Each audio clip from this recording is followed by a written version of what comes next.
الحمد لله رب العالمين. الحمد لله على نعمة الإسلام وكفى بها من نعمة، ثم الصلاة والسلام على المبعوث رحمة للعالمين محمد بن عبد الله وعلى آله وأصحابه ومن تبعهم بإحسان إلى يوم الدين. أما بعد، فيا أحباب رسول الله صلى الله عليه وسلم، نسأل الله سبحانه وتعالى بأسمائه الحسنى وصفاته العلى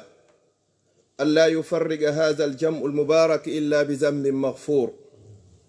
وسعي مشكور وأمل متقبل مبرور، وأن يجعل جمعنا هذا جمعا مرحوما وتفرقنا من بعده تفرقا معصوما،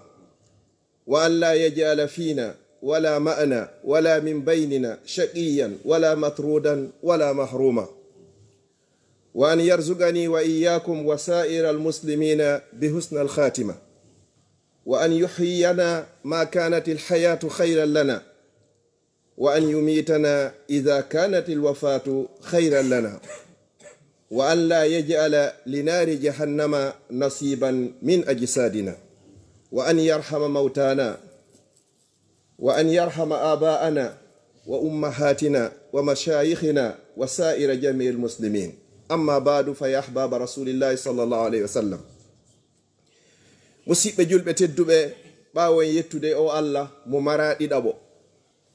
o Allah bajjo seniiɗo wawɗo mo ronkata,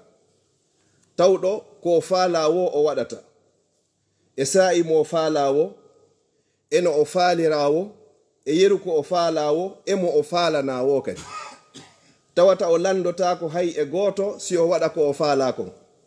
Si welima ko ɗum woni ko o faala, si welarima kanko ko ɗum ɗon woni ko o faala. Si a weltori e hoore ko waɗanma kon, o ɓeydanama. Sa weltorari ko waɗanma kon, ittata ɗum ɗon kadi. Si a weltori ko moƴƴere wodanma, si a weltorari ko lette woni ko wodanma e kamba. Ko ɗo wiyete Allah taguɗo ɗi kammuli, tagi ndi leydi, tagi en. O landanoki hay goto e meɗen si o tagi ɗum. O landanoki portojo on so waɗimo porto, o landanoki ɓalejo on kay so waɗimo ɓalejo, o landanoki arabujo on so waɗimo arabujo, mo be men o jonni ɗum couleur ko tawata ko on ɗon woni ko Allah yiɗanma ya wonu. O tagirma kay no o faalira non: ya ayyuhal insan ma gharraka bi rabbikal karim allazi khalaqaka fasawwaka fa'adalak fi ayyi suratin ma sha'a rakkabak. Mbadi ndi o faala o waɗuma. Sa inni non a ittay ɗum ɗon hara yeddimo, ko ɗum holli haray Allah jonnima goɗɗum o weltorari ɗum. No natori ɗum waɗa ɓe tatouage, no natori ɗum tokkay ɓe mes, no natori ɗum kala ko anduɗa ɓemɓe hino wayla tagu Allah ngo. Ko ɗum ɗo Allah jonnuma, sa weltori falaka rida, haray no wodanma yarluye. Yo Allah waɗu en weltorayɓe, yarlorayɓe, yettayɓe nemaji ko Allah subhanahu wa ta'ala nemini en. Ɓaawo ɗum ɗon juulen e ɓurɗo moƴƴude e tageefo ngon. Juulugol e oɗo ko dewal, ko ngal dewal ɗo tun Allah ɗaɓɓiri en fof meɗen ye wallumo kanko Allah e malayka fuu hino waɗude ɗum koye juulugol e khayru khalqillah, ɓurɗo moƴƴude e tageefo ngon. Jongandema Adam alayhi salam, ha ñande Allah roni leydi ndin e kala ko woni e hoore leydi ndin, ala mo Allah yiɗi ɓuri o wiyeteɗo Muhammadu sallallahu alayhi wa sallam. Oɗo noon yum baba e makko faati no tawi himo jogii lebbi 6 ka nder tega yumma makko. Ɗon feƴƴiti so anda baba en makko. Yumma makko faati tawi himo jogii duuɓi 6, ɗo kadi o anda yumma makko. Kala hankara hampay kunkun duuɓi 6 wawata manditorde mawɓe muɗum. Kono hatta Allah subhanahu wa ta'ala ayni oɗo renimo, waɗi mo ɓurɗo e moƴƴugol e tageefo ngon. Mawmen ɓe makay yo Allah hon yafoɓe, wo nene e baba ko fuɗɗorɗum aduna. Haray nun Muhammadu oɗo sallallahu alayhi wa sallam, sa juuli e makko nde wotere, Allah juula e ma nde laabi 10. Sa juuli e makko nde laabi 10, Allah juula e ma nde laabi 100. Sa juuli e makko nde laabi 100, Allah juula e ma nde laabi wurure. Sallallahu alayhi wa ala alihi wa sahbihi wa sallam. Goɗɗo no heɓiro e aljanna yawmal qiyama, haray nder golle makko moƴƴi ɗin fof hay hunde ala toon ko waɗirno fi Allah, sina ko o juuluno ene laaɗo sallallahu alayhi wa sallam nde wotere. Wata goto e meɗen ronku juulugol e oɗo hay si tawi ko nde wotere e nder ñallal. Sen daari hay waktuji meɗen farilla ɗin, sa gayni tayya on ka tawi sakkitore ko be juula e makko hay si tawi ko fure wona e juulede sa gayni fatiha on ko Allah jeyi kon haray ko be watta ɗon e juulugol muhammadu sallllahu alayhi wa sallam. Allah daali ga deftere makko inna allaha wa malaikatahu Allah dey e malaikaɓe makko ɓen fof yusalluna hiɓe juulude na dey ɓe juulino ma ɓe juuluno ko hiɓe juulude fiilu mudari ala nabi e dow o annabajo ɗo o noddi kadi gomɗinɓe ya ayuhallazina amanu kono yo gomɗinɓe kala e moɗon anduɗo no gomɗini Allah gomɗini maya sakki maya immito yo juule muhammadu sallllahu alayhi wa sallam ɗe wiya sallllahu alayhi wa sallam ɓawo ɗum ɗon duwanoɗen ɓeygure makko nden kanko e sahabaɓe makko ɓen ɓe sahabaɓe ƴettunoɓe jawle muɗum watti ɗo wonkiji muɗum yarli ɓeygureji muɗum fof fiino ka dina meɗen wawata tabitirde fiino ka wawata tabitirde ila yawmil qiyama en toro Allah yo Allah ɓeyda ɓeɗo e jam e kisiye ɓeɗo ɓe yengino ɓe ƴetti kala ko ɓe mari kon fof ko tawata hino hitti e meɗen hande kon fop ɓe jonni fiino l'islamu sakitora hande l'islamu sakitike ɓe golli ha Allah subhanahu wa ta'ala on weltaniɓe o confirmani en ɗum ɗon kan nder Qur'an Allah dai laqad radiyallahu anil mu'minin iz yubayi'unaka tahta ash-shajara Allah dai yarlike ɓeɗo fiilu on noon waddi fiilu maadi ko feƴƴi o yarlike ɓe Allah yillitotako e ɗum ɗon hande kadi ɓay Qur'ana go tippitotako ila yawmil qiyama ɓeɗo ko yarlaɓe ko weltanaɓe ɓe inna i'malu ma shi'tum golle hande kadi kala ko falɗon joddi moɗon hande kadi haray ko aljanna yo Allah moɓidiro en enen e ɓeɗo ka aljanna makko ɓurɗo e towde ɓawo ɗum ɗo e kala artuɗo e laawol ɓeɗo ha hewta mawɓe meɗen yo Allah yaafo mawɓe men fati ɓen fop ya rabbal alamin ɓawo ɗum ɗon en toro Allah subhanahu wa ta'ala haray hiɗen e ayyamu tashrik ɗe balɗe ɗo balɗe iidije ɗen en toro Allah marɓe andeji ɓen fop yo Allah hon ittanɓe nawnuɓen toriki Allah subhanahu wa ta'ala ko Allah mari cellal yo Allah hokkuɓe cellal sifa ngal o hokkuno annabi ayyuba en toro Allah subhanahu wa ta'ala no woodi maporɓe hara ko kaydiji yo Allah hokkorɓe kaydiji hara ko wonduɗi nafa e barki no woodi musidɓe meɗen wonɓe e hoore laawi yo Allah subhanahu wa ta'ala on lumbinɓe no woodi toriɓe duwaji hara ko fi dewle yo Allah moƴƴinanɓe dewle ɗen siko faalaɓe sonnaɓe yo Allah hokkorɓe wonduɓe nafa e barki siko faalaɓe duhiɓe yo Allah hokkorɓe ko woni nafa e barki mawɓe wonɓe hakkudeji meɗen yo Allah pooɗu balɗe ɗen moƴƴina battane ɗen enen sukaɓen kadi yo Allah hokku en gurnan juutuɗan kono hara ko waɗaɗan barki yo Allah wurno en ha ka gurna moƴƴani en ñande tawata ko mayde nde woni ko moƴƴani en torike subhanahu wa ta'ala yo Allah ƴettitu en nde ñande yo Allah waɗu leydi meɗen ndi lagine hara ko leydi dogantendi wona dogetendi ya rabbal alamin ɓawo ɗum ɗo musidɓe julɓe tedduɓe hutuba an on himo yiilo e maku goto e makuji nelaɗo sallllahu alayhi wa sallam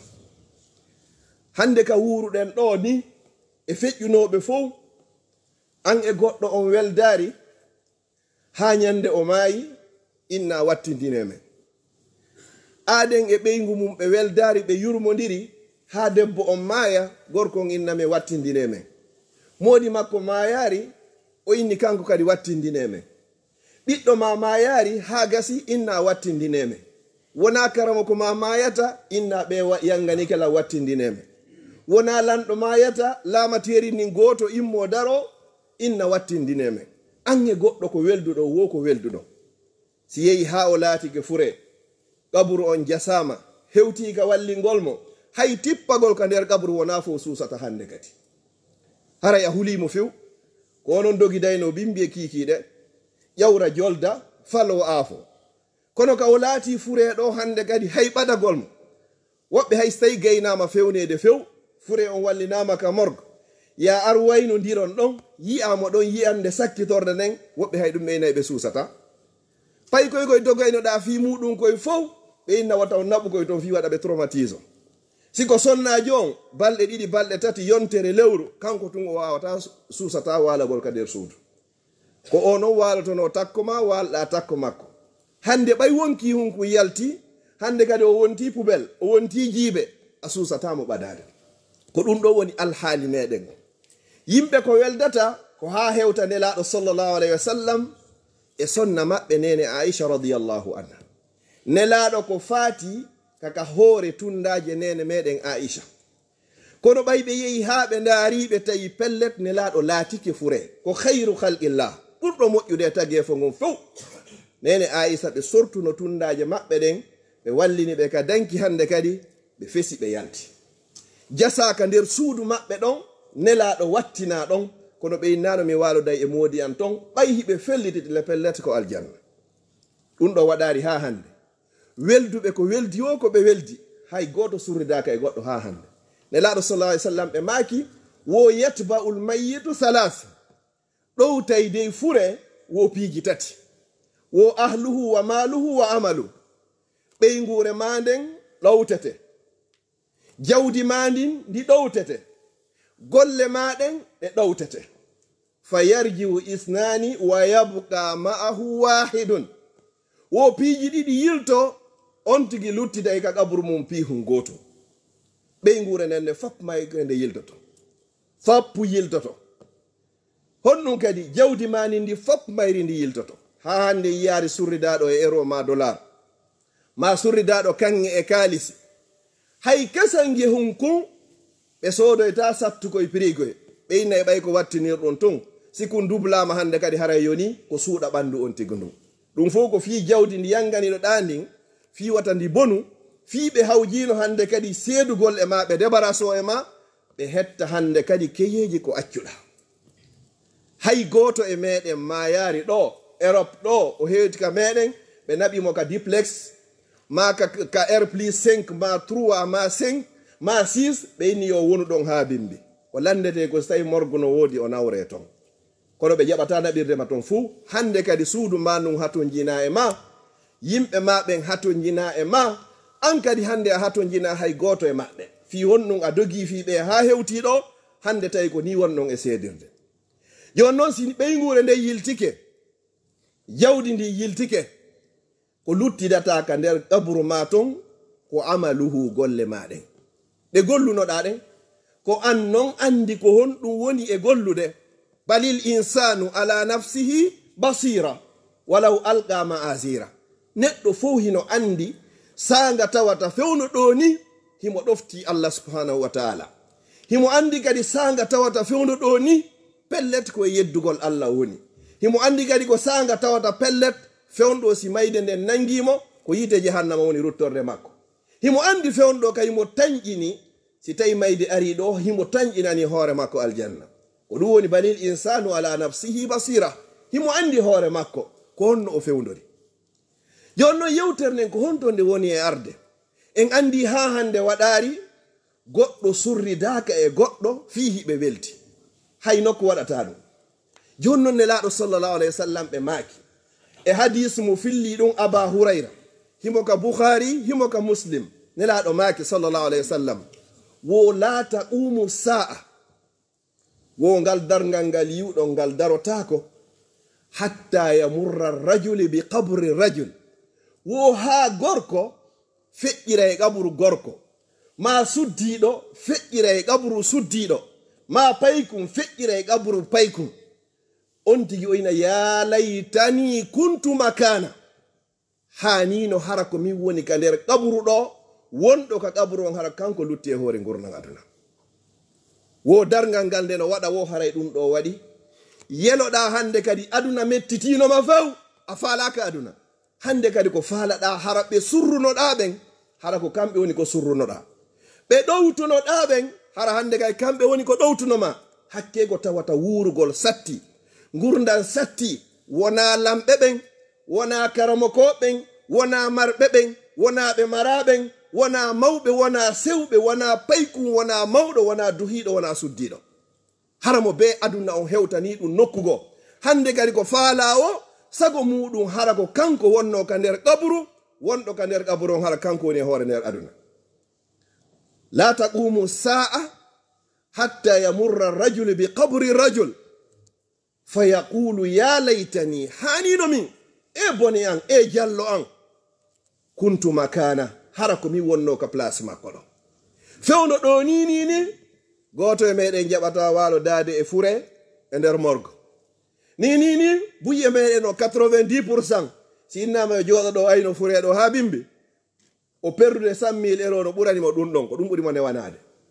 joni noon aroyey zamanu ngun ngu ɓadike sattay o wurgol e hoore gurnam satta ha gurnam mettita on tigi tawata ko yeliɗa ko ya wontu ka nder qabru wona ya wontore hoore o aduna nelaɗo sallallahu alayhi wa sallam e maaki ɗum ɗo ko waɗay ɗum koko ɓatti kadi ɓe maakino iqtarabati sa'a wan shaqqal qamar wo anden dey darngal ngal pellet ngal ɓadike pellet lewru ndu kandu sekinoke aroyey e akhiru zaman musidɓe julɓe tedduɓe ni hiɓeyna ɗo fi sabilillah ko fanɗi o hiɗen ɓarɗo mukubaɓe temeɗɗiɗo ma temedere ko fanɗi o ka nder jami sen calculi no gasa pellet ko alaji madi e mooɓi ɗo kon no gasa en heɓarɗo 1000 euro ma 2000 euro pellet ɗum nan ko sir heɓaki ɗum wo hewtoye e zaman darngal ngal darotako ha gorko ƴetta sakuji hara ko euro tu woni dow ton nder ton sakuji hara ko kange e kalisi woni ton sakuji hara ko dollar woni ton faran sefa mbuɗi kala ko anduɗen kon o rondo sakuji ɗin himo puusude sareti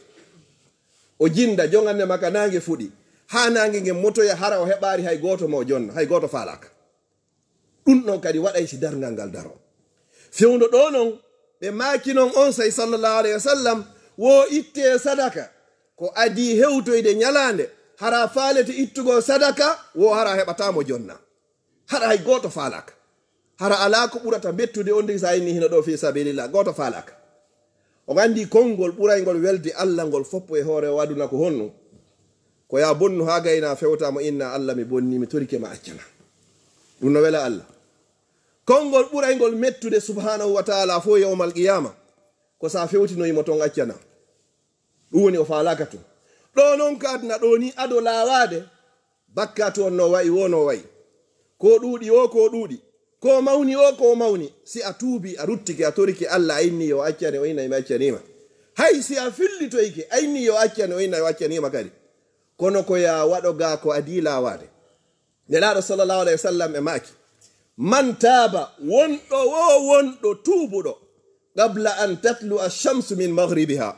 ko adi nange ngen fuɗirde ka mutirde wo taaba allahu alayhi allah jaɓanaymo tuubuɓe bakka to no wayri o haysi ko halkayɗi ɗin si a laɓɓini pos a waɗi tawbatan nasuha tuubuɓe laaɓuɗo allah subhanahu wa ta'ala mo jaɓante si ko haqqe goɗɗo a jonni to yimo haqqe makkon allah yafotoma allah ko moƴƴo qul ya ibadiya allazina asrafu kono yo jiyaɓe an fantimɓe bonki o inni wo la taqnatu min rahmatillah wo o torikego jeeje wata en taƴo e yurmede allah nden inna allaha yahfiru zunuba jami'a allah ko yafotoɗo dendangal bakkato janɗi fanɗi suuɗi feeñi tewiɗa hawruɗa no wayri wono wayri sa tuubi a laɓɓini allah subhanahu wa ta'ala ko yafotoɗo faqul tustahfiru rabbakum innahu kana ghaffara ya effine ka joomi moɗon toremo allah laatike ko hewɗo yafagol bakkato allah no yiɗi jiyaɗo waɗɗo bakkato ha gayni andi pellet yeddi subhanahu wa ta'ala o andi himo mari jeyɗo hino wori taguɗomo landi toytoɗomo naɓayɗomo yiite ma naɓamo aljanna o fewta o kanko tun o immo tumbere jemma o wulla yeeso subhanahu wa ta'ala o ina allah mi bonni allah mi torike ma yafola allah inayi o jiyaɗo an o bonninolan kono o anditi o qirtike himo andi himo mari jeyɗo o tuubi o ruttike ka jeyɗo makkon mi seedini o wonnema mi yaafike o ala wo e jemma ala wo e jemmare sina allah subhanahu wa ta'ala o tippoto e jaati makko ha e o kammu meɗe wonɗe ɗo hikkodira ɗo kammu aduna on ɗo o inda ko hombo e moɗon mari bakkato o torolam mi yaafomo hombo e moɗon mari haajuhum ka anga o torolam mi huntanamo kum ko hombo e moɗon huuli goɗɗum o torolam mi ittanamo kulol makko ɗum ko ñande be ñande joni noon ko andirten fewnɗo no hulɓini si tawi a suusata woɓɓe ɗo hay fewnugol fure ara ko ɓeygu maɓɓe ɓe suusata ma haysi ko ɓiɗɗo maɓɓe ɓe suusata haysi ko mawɗo maɓɓe ɓe suusata si yahoyi noon ha hewtoyi saayi satti ha tawi hande kadi ko yelotoɗa mo surrunoɗa on ko ya wontu ka place makko kanko wonta ka place ma haray hewti musidɓe julɓe tedduɓe o wadna no wonɗe yiwde no yaara ni nelaɗo sallallahu alayhi wa sallam e maaki wo kala hitande arde fewnɗo hiɗen 2023 wo 2023 ñande 2024 naati o en tawa 2024 no satti ɓuri ko satti ko heɓuɗen sattene kon e 2023 si tawi 2025 aroyi nden kande sattay ɓuri feƴƴude nden kala hitande arde en itta en innay sitta ko feƴƴi kon wo ko ni sattirta hatta talgaw rabbakum ha tumade tawoyɗen joomi meɗen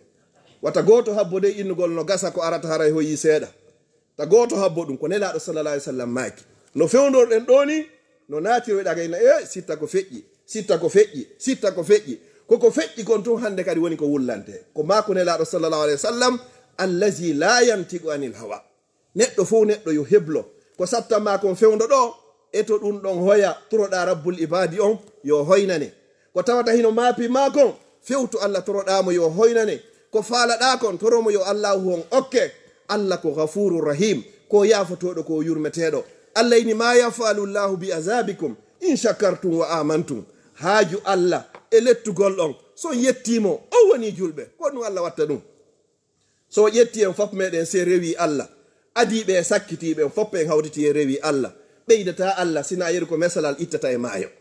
en fof meɗen adiɓe e sakkitiɓe se moɓodiri e yeddi Allah subhanahu wa taala ɗum ɗuytatamo sina yeru ko mesalal ittata e maayo ko wonɗen waddure ko hoore men wonɗen waɗande man amila salihan ko fali nafsi wa man asaa fa alayha wa ma rabbuka bizallamin lil abid aqulu qawli hadha wa astaghfirullaha li wa lakum fastaghfiruhu innahu huwal ghafurur rahim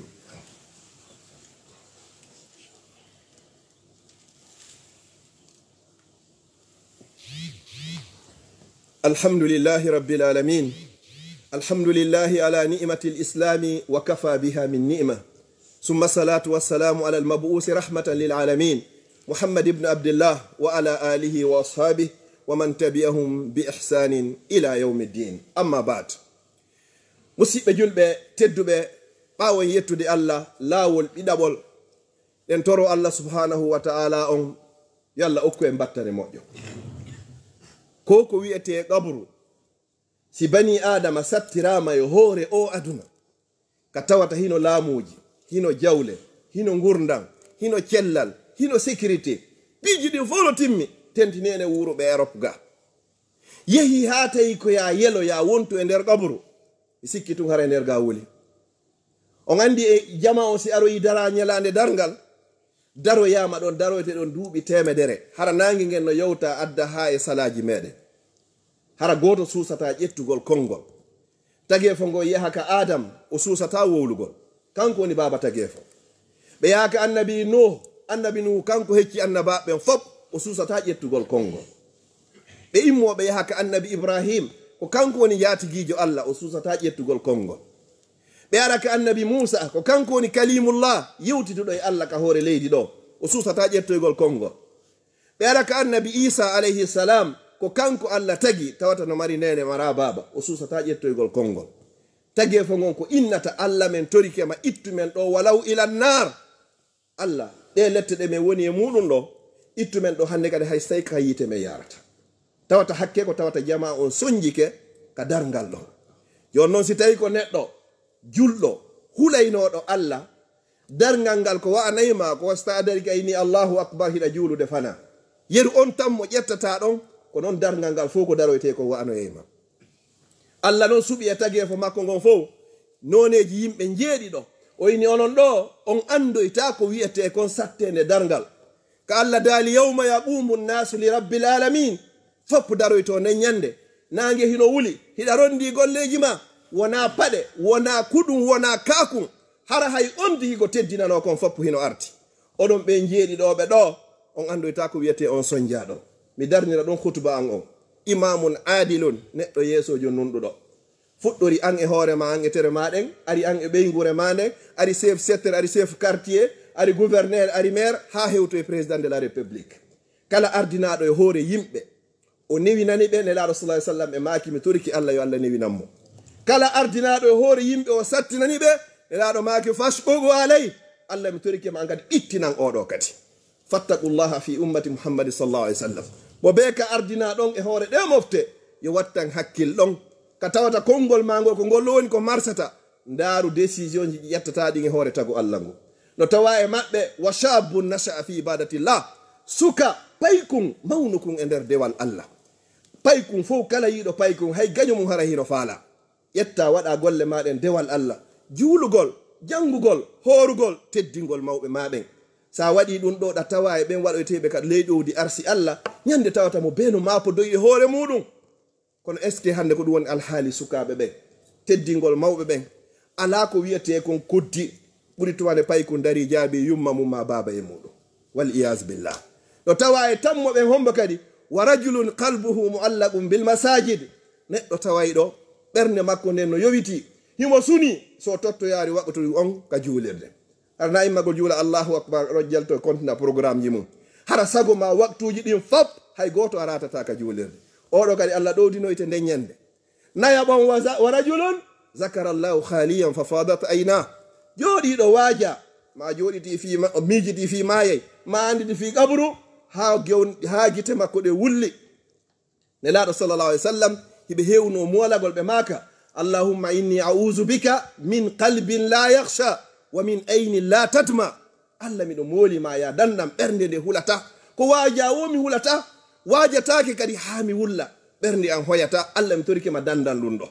neɗɗo noon o jooɗo miijito fi kabru o andita baba e makko o surrinoɓe yumma e makko o surroyinoɓe o ndaara hoɗo maɓɓe ngon fof ka hewno hande ɓe luttira ɓuri makko baɓe ɗiɗo ma makko baɓe tato foppo yahino himo anda pellet ko naɓi ɓeeɗo kon kankadi woni ko accatamo hande ara so yehi o yehi suudu no darna no laaɓa no foti hay goto ala to sina kikalajo goto ma yummirawo goto ma ɗum hara ko goɗɗo woni toon ko ayni suudu ndun hande kadi andita ɗum ɗo wulla ndara hoɗo mon ko hewno ndara taw hande fof wontino caabeji hande kadi ko kulle woni toon ko naɓi ɓeeɗo ko wallahi summa wallahi accatama na saabu bonki maɓɓe woni naɓi ko ɓeeɗo ko saabu timmintingol ladial maɓɓe no tawa e maɓɓe kadi hombo kadi wa rajulun tasaddaqa bi sadaqa fa akhfaha hatta la ta'lama shimalu ma anfaqat yaminu duhiɗo ma suddiɗo ittuɗo sadaka o suuɗimo o jonni haton jimɓe o kori alyatima o kori miskine o kori tampuɓe o huntani haajuji yimɓe maapiɓe oɗo kadi o waɗi ɗum ɗo e gundo hara o inna men jonniri on ɗum ɗo la nuridu minkum jaza'an wala shukura ɓe waɗirani ani on ɗum ɗo fi yo yoɓito men innama nuti'imukum ko li wajhillah komin waɗirani on ɗo ko fi allah fi yo allah yoɓitoy men li yawmin taskhas fihi l absar ñande tawata mo ɓeeno mapoɗo e hoore muɗum ko ɗum woni komin waɗiri ɗum ɗo oɗo kay ko ɗowdinoyteɗo nden ñande ɗon wa akhiran sakkitoro on wa rajulun da'atuhu imra zata mansibin wa jamalin fa qala inni akhafu llah subhanallah fewno ka fewndi ɗo hande sonnajo jon dambe jon ngari jon jaahu jon teddungal jon jawdi piiji ɗin fof no timmani mo o inna miɗo faala yo bonki waɗu hakkundeji meɗen inna min nde miɗo mooli miɗo hula allah ma sonnajo on kahi la même chose gorko on noddamo fiyoɓe bonidu o inna min nde miɗo hula allah o salo kut haysi mo tampi haysi mo haton jini honɗunde o inna mi ala wadde ɗum ɗon fi honɗum no harmayillan mi waɗa ko allah subahana taala yiɗa yarlaki ɓeɗo jeeɗiɗo ɓe andoyta ko wiyete sondia dargal mi toriki allah subahana taala on waɗɗo dargal yo allah danden sondia ko woni dargal allahumma la tufarriq hadha aljam illa bi zambi maghfur wa sa'yin mashkur wa amali mutaqabbali mabrur allah men torikima marɓe andeji allah ittanɓe andeji maɓɓe allah men torikima nawnuɓe sellimɓe allah men torikima marɓe ɓe e mamen fop allah reenuɓe aynuɓe hiwɓe danduɓe wannaɓe barke jawleji maɓɓe allah men torikima kala mo joga kadi allah hokkonmo jawdi laaɓudi ɗuɗudi daguidi waɗandi barke hiɗe gari ɗaɓɓugol arsikeji meɗen allah hokkoren ko laaɓi ko ɗum dagui waɗa barke yo allah hewtintonen ka meɗen wondude kuntal haaju ɓe mawɓe men newɓe e lawol islam fatiɓe fof yo allah hokkuɓe aljanna yeɗe lottuɓe hoore gurdam yo allah subahana taala ɓoynidu en e maɓɓe yo allah wurdu en haka gurdam moƴƴani en ñande tawata ko nde mayden ko moƴƴani yo allah ƴeftito e nden ñande ɓe yahuɓe hajju allah subahana taala newnaniɓe senagol yo allah jaɓanɓe hajju maɓɓe o yo allah hewtintinɓe hoore jaam kadi ka ɓeygureji maɓɓe kala falanoɓe yahude tawi newaki yo allah windanɓe baraji hajju mi toriki allah yo allah arsiku kala mo tottoyari farilla hajju on no tottiroya farilla hajju on yawɓen kadi yo allah renuɓe aynaɓe hiwaɓe hiwanaɓe hajju maɓɓe on kadi yo allah newna yewɓe ɓen kadi no ɓe ruttora yo allah waɗan e leydi meɗen lagguide ɗin hara ko dogantendi wona dogatedi no moɓorɗen ɗoni yo moɓiro e ni ka aljanna makko wondude e yafede yo allah jonnitoro en talkour kuuɗe meɗen ka ñaamo meɗen ربنا آتنا في الدنيا حسنة وفي الآخرة حسنة وقنا عذاب النار وصلى الله على نبينا محمد وعلى آله وصحبه وسلم تسليما كثيرا وآخر دعوانا أن الحمد لله رب العالمين وأقم الصلاة